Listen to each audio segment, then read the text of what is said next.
মানে এমন নির্যাতন করছে, আমি যে কান্না করব কান্নাটাও করতে পারিনি, বুঝছেন? এইরকম নির্যাতন করছে।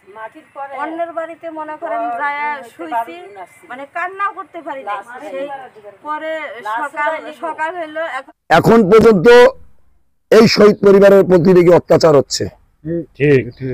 ইনশাআল্লাহ যারা হুমকি দিচ্ছে তাদের ব্যবস্থা আগামী 1 সপ্তাহের মধ্যে এই নীলফামারী মাটিতে হবে। আমি কথা দিলাম এটা দল মন নির্বিশেষে আমরা করব। আমাদের দলের লোক 2 জন মারা গেছে, এই ত্যাগ, এই পরিবারের ত্যাগ আমরা সারা জীবন মনে রাখতে চাই।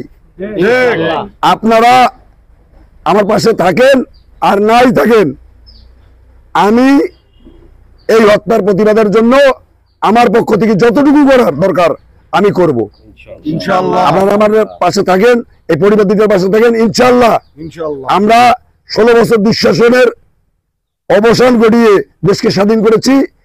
আমরা এদেশে আর কোনো বিশৃঙ্খলা ঘটতে দেব না।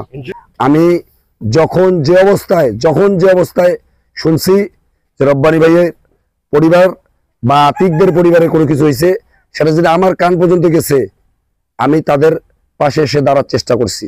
আমার ব্যক্তিগতভাবে 2013 সালের যে নারকীয় ঘটনা, তৎকালীন সংসদ সদস্য জনাব আসাদুজ্জামান নূরের নেতৃত্বে যে ঘটনা রামগঞ্জের মাটিতে হয়েছে, এটা অতীতেও আমরা এটা নিন্দা জানাইছি, প্রতিবাদ জানাইছি, কিন্তু আমরা কোনো ফল পাইনি।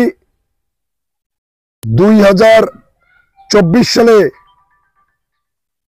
5ই আগস্টে যে দেশ স্বাধীন হয়েছে, এরপরেও আমরা কোনো হত্যার বিচার পাচ্ছি না।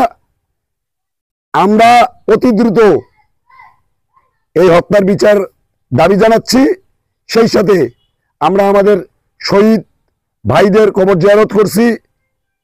আমি সর্বপ্রথম আমার সহযোদ্ধা, আমার হাতের তৈরি আমাদের সহযোদ্ধা আতিকের কবর জিয়ারত করার পর আমার বড় ভাই, শ্রদ্ধেয় বড় ভাই রব্বানী ভাইয়ের, শহীদ রব্বানী ভাইয়ের কবর জিয়ারত করার পর আমি আপনাদের এটুকু জানাতে চাচ্ছি, অতি দ্রুত যদি প্রশাসন এই হত্যা দুটির রাষ্ট্রীয়ভাবে বিচার না করে, তাহলে আমরা রাজপথেই এই হত্যার বিচারের জন্য তুমুল আন্দোলন গড়ে তুলব।